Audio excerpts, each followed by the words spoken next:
Hello and welcome to FreightWaves Now. We're bringing it to you live every day. It is Wednesday, hump day, peak of the cycle of the weekly season day. We've got three market experts here for you, bringing it, and of course we are batting leadoff with our inveterate chief meteorologist, Nick Austin. He is going to be telling us about how raindrops keep falling on our head.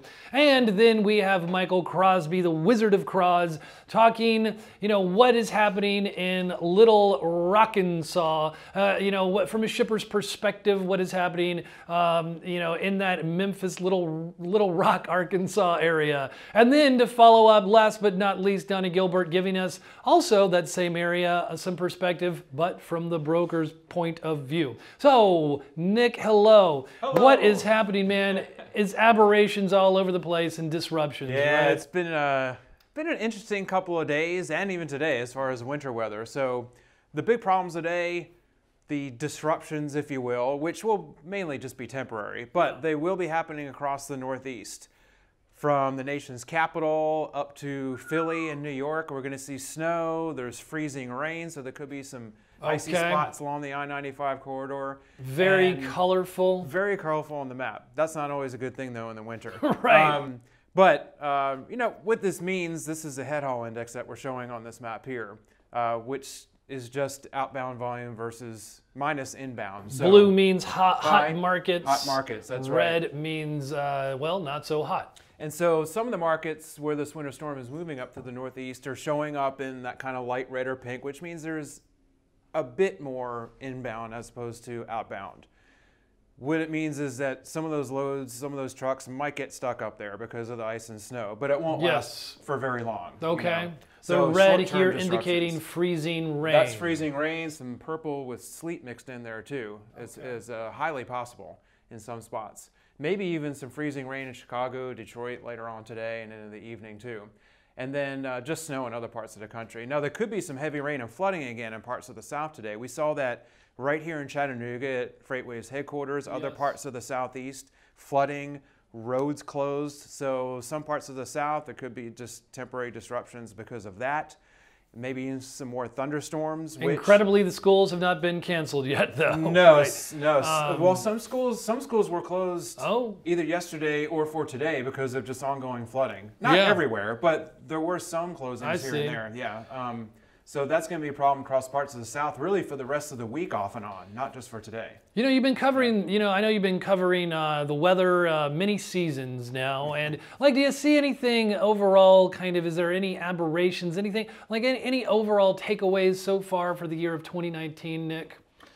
Well, the Midwest has gotten hit fairly hard, especially with, we had that long cold snap from the polar vortex. Yeah. And so some parts of the Midwest, including big cities like Chicago, had seen extremely, extremely dangerously cold temperatures that they hadn't seen for 25 years. That was unusual, yeah. And I don't think that happened for a lot of Midwestern cities last winter.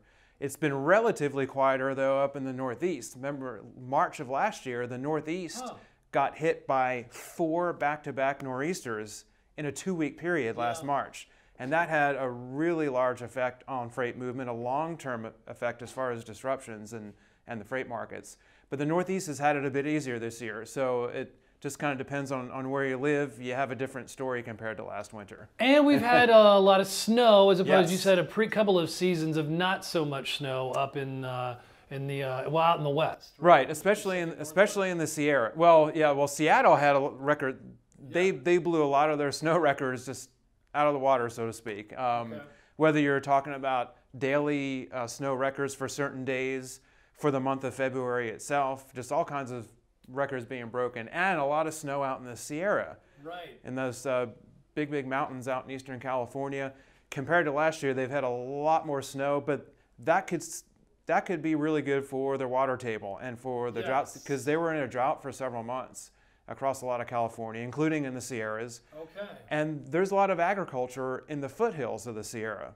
So the fact that they've had a lot of snow and that they're going to get a lot of snow melt, that could help with irrigation and with the crops down in the foothills, come springtime and summer. Yeah, okay. So there you go. Thank you so much, Nick. Yeah, so like in some ways, the 2019 market conditions are, returning to balance right now with like a, it's cloudy with a chance of meatballs, and also is there just a little hint of optimism in the return to what seems to be balance right now. And similarly, maybe in some conditions, the drought is returning to balance. So now we're turning to market expert Michael, the Wizard of Crosby. The Wizard of Croz, right? Yes, Did I get that the Wizard right? of Croz. How are you, Chad? Great, fantastic, great to have you back Thank from you very Florida, much. where you haven't been experiencing any weather except for warmth and fishing. I got to right? tell you, looking at the map, just because it's red, ladies and gentlemen, doesn't mean you don't want to go there. It might not be a lot of freight coming out of the Lakeland and Miami market, but there are plenty of fish to be caught and plenty of rays to be soaked in. So just keep that in mind as you go out there. So, but right now, interestingly, you have you've got the Oat V, the Oat Vi, and the Oat Tri. Absolutely. Both nationally looking at this, and why? What's happening? Basically what this sums up is what's going on, pretty much nothing right now. You see the white line is, of course, our outbound tender volume index. And you volume see remaining stable? Volume has been stable. It's not really high or low. It's fairly moderate. It's balanced. Yes. But it hasn't really been doing a whole lot. And typically we don't get like the big push of volume. Usually the last week in February, as we kind of go in there, we see like we got month end, and then we kind of get into some spring volumes there. Yeah. But the orange line, of course, is our rejection index, which we've been talking about. It's about 7.5. You can see the legend over here on the left. But follow the orange line all the way to the right, and you can see that we've been hovering around usually between about 7.3 and 8%, which means that capacity is fairly balanced. Yes. So we're not really seeing a lot of, on the national level, everything is kind of stable.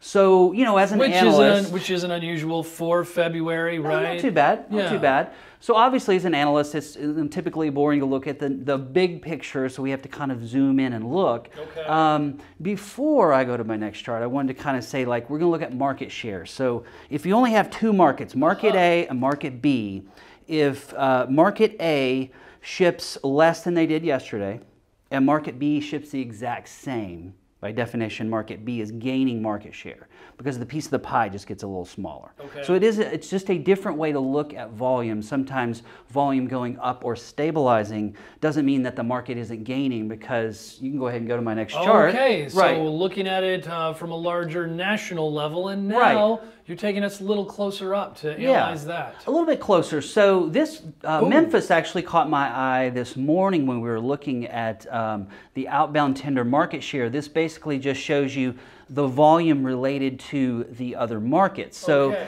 over here on the right side, I actually compared it to a couple of other larger markets. Memphis is actually number 13 as far as the overall market share, which is impressive. When you look at the white line, you can see over the last probably 6 weeks, we've been trending up. Memphis is the white line there. Memphis going way up. Yeah, absolutely. It's now, a hub. This is a relative chart, so it's going to show you percentages, but the direction is what I wanted to focus on. Yes. So the green line is Indianapolis, and that's been trending down basically over the same time period, as is Joliet, which is a major hub of Chicago. Right.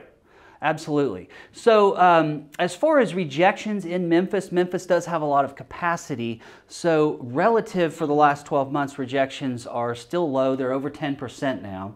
Where, by the way, does Indianapolis and Joliet rank in terms of size, proximity to number 13? Joliet's usually like in the top 4 or 5. Indy's in the top 10. Okay, so they're large markets. A little bit bigger and considerably bigger. Right, but Memphis is basically gaining on them. They hasn't surpassed it, but it's obviously gaining on an absolute scale. We're getting more market share, right? So as a shipper in Memphis, you have to kind of keep an eye on volume expanding and also tender rejections. Tender rejections in Memphis is just a little bit over 10%, so we haven't really gone up. But higher shippers, than the national average. Higher, yes, absolutely. So other areas nearby could be seeing higher rejection rates. And that's a teaser for my next guest. Okay, thank you so much, Michael Crosby. That's interesting analysis, cross comparison, giving us the macro and sort of a micro view, at least some key market areas and what is happening with market share. And so now, market expert Donnie Gilbert. Hello, welcome to the show. Chad. How are y'all doing today? So great to have you, man. You have got some scrambled eggs right here. Look at this. I've got a lot of color. So, from a broker's perspective, why have you pulled up what you have, and can you interpret it for us? Well, this is Little Rock, Arkansas. This is just west of Memphis, and the Memphis market that Crosby was talking about has a pretty large effect on this market. Okay. Little Rock, Arkansas is about 1% of the market share, so it's about 1/4 of the size of Memphis. Okay. But it's still a decent sized market. And that is our white line. That is our. These are the tender rejections for Arkansas, for Little Rock. So the average is the white line, which is 33.50. 33% of the loads out of Little Rock, Arkansas are being rejected. Wow. Well, there's a couple of different reasons. One is the attractiveness of the Memphis market right to the east of it, but also there's some issues going on in the Little Rock market that are pushing drivers out of that market. The average load time for Little Rock, Arkansas is 228 minutes. That is ridiculous. That's absolutely ridiculous. Who is responsible for that? The shippers. Yes, which ones? All of them. We're going to find out which ones, right? But now, we compare that to Columbus, Ohio today. Columbus, Ohio is 79 minutes, the average load time. Well, what have you got it cross compared with? All right, so we're looking at the different types of lane types. Lane types. Yep, so at 33%, the best one is the mid haul. Oh, yes. Which is 12.65%, 250 miles to 450 miles. So okay, so all of it has to do with Little Rock, Arkansas. This is a matter. Rejections. Okay. So this is the one. If you're a broker, this is the most likely the one that you want to be booking. You'll be able to get a better rate than the rest of them. But there's a real struggle with anything other than that. Look at our... Which is the mid-size haul. The mid-size haul. Yes, 250 to 400. Yeah. Okay. 450, but the tweener size, 450 to 800. 450, And the long hauls have exploded. 41% almost for the tweener, 53.91 for the long haul. Those are absolutely ridiculous on tender rejections. That means you're going to pay a fairly high rate. So if you're in this market trying to quote those lanes, you need to quote extremely high, because when you turn over to a carrier rate, it's just going to be astronomical. So those are fairly bad. Trucks are either moving over to Memphis or they're holding out for a higher rate in the Little Rock, Arkansas area. So, okay, so I guess I'm still kind of trying to penetrate for the question, why? Now I understand that the detention times are awful on average for whatever the reason may be. Why else? Okay, some competition in Memphis. Yes, you can get better rates in Memphis, or you can stay there, but you're also going to wait 4 hours to load. And with 228 minutes, you probably almost waited 4 hours to unload, and now you have to do it again. So you're going to sit a whole day in Little Rock, Arkansas. So a lot of the drivers will say, hey, you know, I want to get out of here. I'm going to go east. Memphis is a very, very strong market. Let's go to Memphis. Let's get a load out of Memphis and let's go and get out of there. Okay. Or if they're going to stay, I'll stay, but I'm not taking these rates. I'm going to raise my rate up. I'm going to add in time for me sitting there, and then I'll run your freight. I like it. You're playing some hardball with these rates that we're seeing, transparency in the market. Even one load type that's even worse. Reefer. 70% rejection rate if you're trying to get a reefer load out of Little Rock, Arkansas. Is that crazy? That is absolutely crazy. That seems like an aberration. Yes. Yeah. So again, if you're trying to book reefer freight out of Little Rock, expect to pay a premium price. Okay.